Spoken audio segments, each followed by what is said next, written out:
Hello friend, আসসালামু আলাইকুম। আশা করি আপনারা সবাই ভালো আছেন। আমি অনেক অনেক ভালো আছি। আজকে আপনাদের একটি দারুণ রেসিপি দেখাবো। সেটা হচ্ছে গন্ধরাজ লেবু দিয়ে মোমো তৈরি। এই যে দেখুন, গন্ধরাজ লেবু আমার গাছে ধরছে। দেখুন কত সুন্দর, এই যে কত বড় বড় দেখুন। এই গন্ধরাজ মোমো তৈরি করব এই লেবু দিয়ে। চলুন আপনাদেরকে আরো দেখিয়ে দিই, আরো অনেক ধরছে। চলুন দেখাই, এটা আসলে দেখতেও ভালো লাগে গাছে ধরে থাকলে। এই যে দেখুন আরো আরেকটা ধরছে। সারা বছর এই গাছগুলো লেবু দেয়। এই যে দেখুন, এই যে এখানে আরো দুইটা ধরছে একসাথে, এরকম 4-5টা একসাথে করে ধরে। তখন আরো অনেক অনেক ধরে। আসলে এখন সিজন না, তারপরেও ধরছে। যখন সিজন থাকে তখন অনেক অনেক লেবু ধরে। এই যে দেখুন এখানে দুইটা। চলুন আরো দেখিয়ে দিই আপনাদের। এই যে এই পাশে আরো আছে, এই পাশে আরো আছে। দেখুন কি সুন্দর দেখা যাচ্ছে লেবুগুলো, একে অপরের সাথে মিশে আছে। এই যে একটা দেখুন গাছে, এই যে দেখুন আরেকটা, কত সুন্দর ভাবে হয়েছে। চলুন আমরা এই লেবুগুলো নিয়ে এখন আমরা মোমো তৈরি করি, গন্ধরাজ মোমো। চলুন আমরা রান্নায় চলে যাই। এত ভালো লাগতেছে যে মনে হচ্ছে এখানেই থাকি। লেবুর সুগন্ধ আর পাতার সুগন্ধে ভরে যাচ্ছে মন। চলুন আমরা রান্না বাড়ায় ফিরে যাই। এই যে প্রথমে চিকেন এরকম ছোট ছোট করে কেটে নেব। এই যে আমি পুরো চিকেনটা অর্ধেকটা কেটে নিয়েছি, আর অর্ধেকটা পুরো কেটে নেব। এরকম ছোট ছোট ছোট ছোট করে কেটে নিতে হবে। এই যে আর অর্ধেক আমরা কেটে নেব। এই যে পেঁয়াজ, আর এই যে সেই চিকেনটা আমরা মাখিয়ে রেখেছি সমস্ত প্রকারের ভিতর মশলা দিয়ে। গুঁড়া মশলা, ধনিয়া গুঁড়া, মরিচ, পেঁয়াজ, রসুন বাটা সব কিছু দিয়ে মাখিয়ে রেখেছি। আর এই যে এখানে লেবু, সেই গন্ধরাজ লেবুর রস ওর ভিতরে মাংসের ভিতর দিয়েছি কিছু, আর কিছু রেখে দিয়েছি আটার ভিতর দেব। এখন তেল দিয়ে, এই যে অল্প একটু তেল দিয়ে আমরা পুরো এই আটাটাকে সুন্দরভাবে মিশিয়ে নেব, যাতে আটাটা অনেক সুন্দর সফট আর সুন্দর হয়ে যায়। এই তেল দিয়ে এরকম মিশাই নিলে অনেক সুন্দর হয়, খাওয়ার সময় আটা আটা লাগে না। আর এই যে দেখুন ফ্রেশ আটা দিয়ে আমি তৈরি করতেছি। এই আটাগুলো সুন্দর করে আগে মিহি করে এরকম মাখায় নিতে হবে। সুন্দর করে তেল আর ইটা মাখায় নিলে আর আটা আটা ভাবটা থাকে না, অনেক ভালো টেস্ট আসে। এটা একটা টিপস। এই যে এরকম মুট করলে দেখবেন, আবার এই যে নাড়া দিলে যদি এরকম মুট করার পর মুট হয়ে থাকে, নাড়া দিলে একদম ঝরঝরে হয়ে যায়, তাহলে বুঝবেন সঠিকভাবে মাখানো হয়েছে। তেল আর লবণ, তেল আর পানিটা সুন্দরভাবে হয়েছে। এবার একটু গন্ধরাজ লেবুর রস দিয়ে দেব। দিয়ে এবার পানি দিয়ে আমরা এটাকে একটা আটা তো ডো মেরে নেব। সুন্দর একটা রুটির মতো একটা ডো তৈরি করে নেব। আটাটা ছেনে নেব আমরা।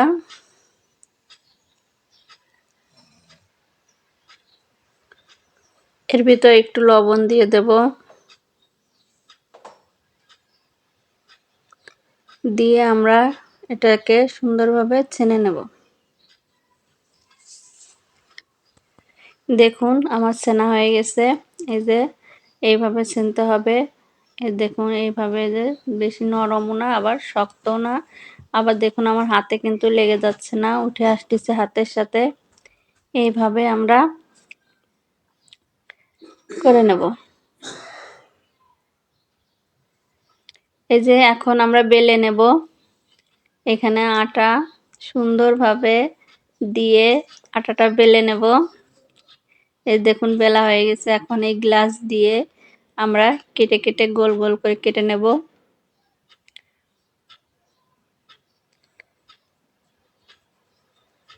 এরকম সুন্দর করে গোল গোল করে আপনাদের কাছে যে ধরনের গ্লাস থাকে সেই ধরনের গ্লাস দিয়ে আপনারা কেটে নিতে পারবেন। এরকম গোল গোল করে কেটে নিতে হবে।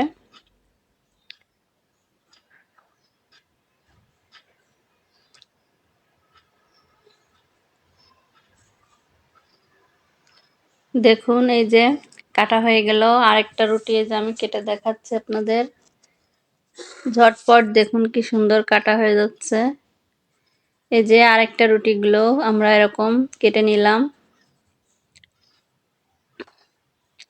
যে আরেকটা রুটিও কাটা হয়ে গেল। এরকম যে কয়টা হয় সে কয়টা আমরা কেটে নেব সব। সবগুলো এইগুলো আবার আমরা রুটি তৈরি করে আবারও কেটে নেব। এবার চলুন এই যে কড়াইতে তেল দিয়ে দিলাম। তেল দিয়ে এবার আমরা তেলটা গরম হওয়ার পর এখানে গরম মশলা, ফল এগুলো দেব। দিয়ে জিরা দেব। জিরা দিয়ে এরপরে আমরা কাঁচামরিচ, শুকনো মরিচ আর পেঁয়াজ, রসুন সব কুচানো দিয়ে দেব। দিয়ে এটাকে একটু নাড়িয়ে নেব।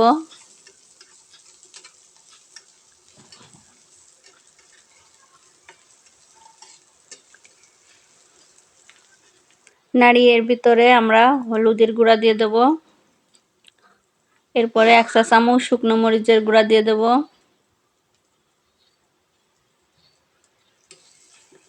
শুকনো মরিচের গুঁড়া দিয়ে সুন্দর করে এটাকে নাড়িয়ে নেব।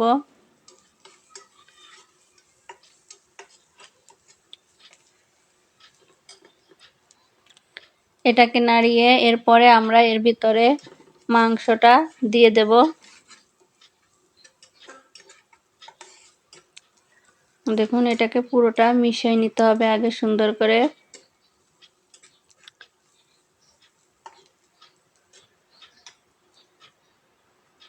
মিশিয়ে নেওয়ার পর এরপরে আমরা মাংস ছোট ছোট করে যে কেটে মাখায় রাখছিলাম সেটা দিয়ে দেব।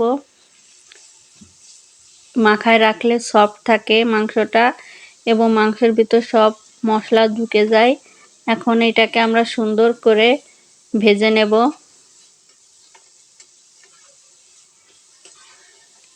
ভাজাটা যত সুন্দর হবে খেতে টেস্ট দ্বিগুণ বেড়ে যাবে। আর রাজ্জাকু বাংলা ফুড চ্যানেলটি সাবস্ক্রাইব করে আপনারা বন্ধু হিসাবে পাশে থাকবেন। আপনারা অনেকেই আমার বন্ধু হিসাবে পাশে আছেন সাবস্ক্রাইব করে। ভালো লাগে যে আপনারা বন্ধু হিসাবে সাবস্ক্রাইব করে আমার পাশে আছেন। এই যে আমরা লেবুর রস দিয়ে দেব একটু। এই যে দেখুন হয়ে গেল কত সহজে। এই যে চিকেনটা পরিপূর্ণভাবে হয়ে গেল।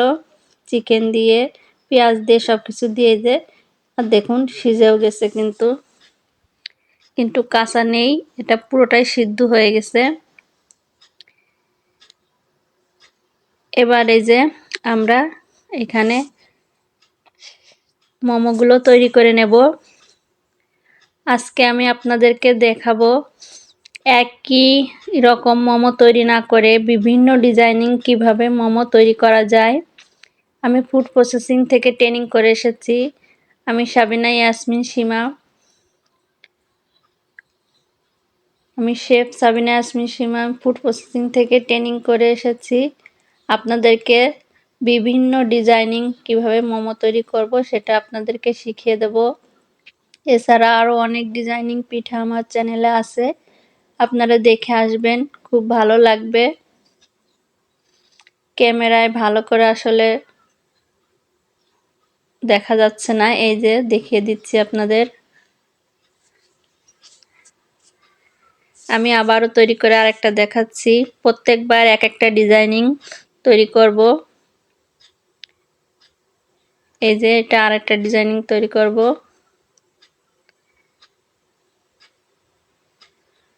দেখুন এইভাবে ধরে এই যে এই দিক থেকে আটাই দেব, এদিক থেকে আটাই দেব, দিয়ে এই যে এভাবে আটাই দেব আমরা চারপাশে মুড়ে দিয়ে এবার এটা পাপড়ি আর একটা পাপড়ির সাথে লাগিয়ে দেব।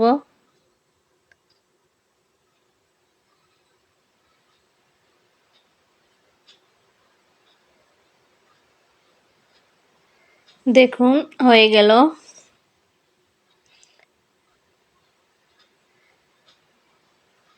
দাঁড়ান দেখিয়ে দিচ্ছি, এই যে দেখুন হয়ে গেল পাপড়ি। দেখুন কত সুন্দর আরেকটা ডিজাইনিং হয়ে গেল।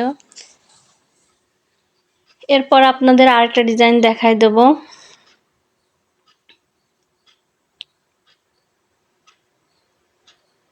এই যে দেখুন পুরটা এভাবে মাঝখানে দিয়ে আমরা আটিয়ে নেব, দিয়ে এই পাশ থেকে একটু ধরে আটকায় দেবো, এই পাশ থেকে একটু ধরে আটকায় দেবো। এটা খুব সহজ, এটা সবাই পারবেন এবং দেখতে অনেক সুন্দর দেখা যায়। 4-5টা শুধু এরকম রেখে দেব। সহজ, একদম সিম্পল এবং সহজ। এরপর আরেকটা দেখিয়ে দিচ্ছি আপনাদের।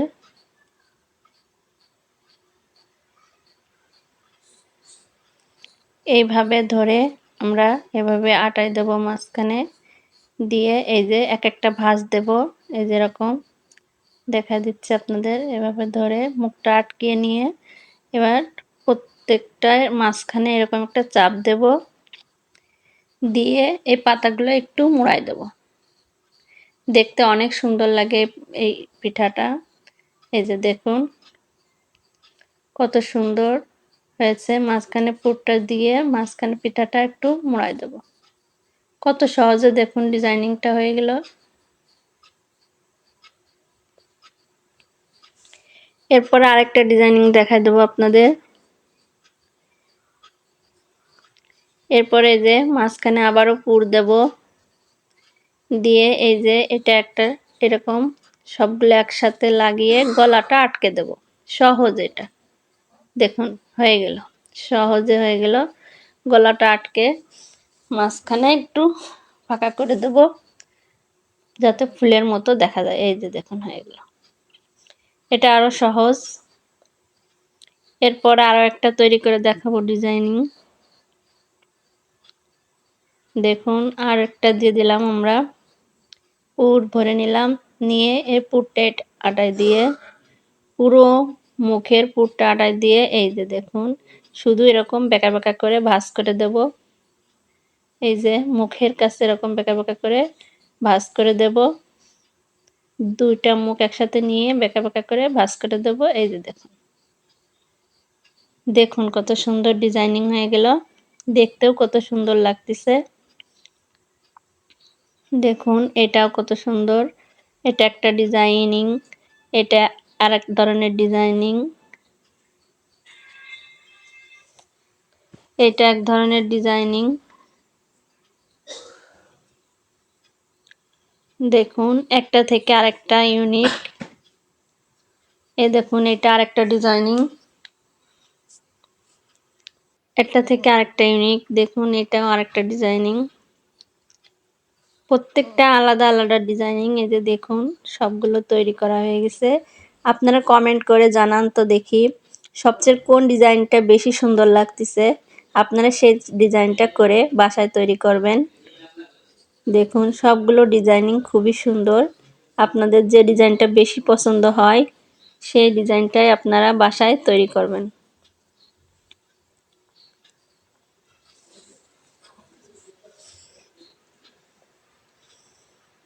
আমার কাছে এই ডিজাইনগুলোই বেশি ভালো লাগছে।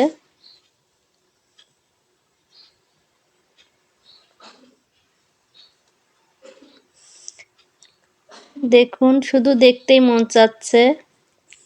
এই যে এবার আমরা একটা বাটিতে পানি গরম করে সেখানে আমরা সবগুলো মোমো দিয়ে দেব। একদম সহজ, এইভাবে করলে খুব সুন্দরভাবে তাড়াতাড়ি মোমো সিদ্ধ হয়ে যায়।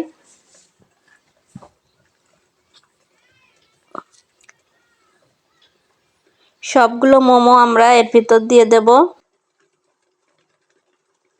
চারপাশ দিয়ে সাজাই দেব।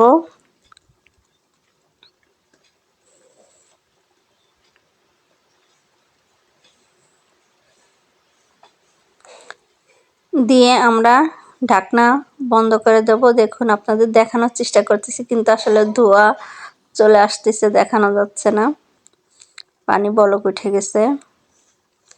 এই যে দেখুন কত সুন্দরভাবে দেয়া হলো। এখন আমরা এটাকে এই যে সিদ্ধ করে নেওয়া হয়ে গেছে, ঢেকে দিয়ে সিদ্ধ করে নিয়েছি। দেখুন কত সুন্দর হয়েছে। এই যে দেখুন, এর সাথে আমরা সস তৈরি করে নিয়েছি একটা। সস তৈরি করে নিয়ে আমরা এর সাথে দেখুন এই যে মোমো সার্ভ করেছি। সবাই সাবস্ক্রাইব করে বন্ধু হিসেবে আমার পাশে থাকবেন, ভালো থাকবেন, সুস্থ থাকবেন। আল্লাহ হাফেজ।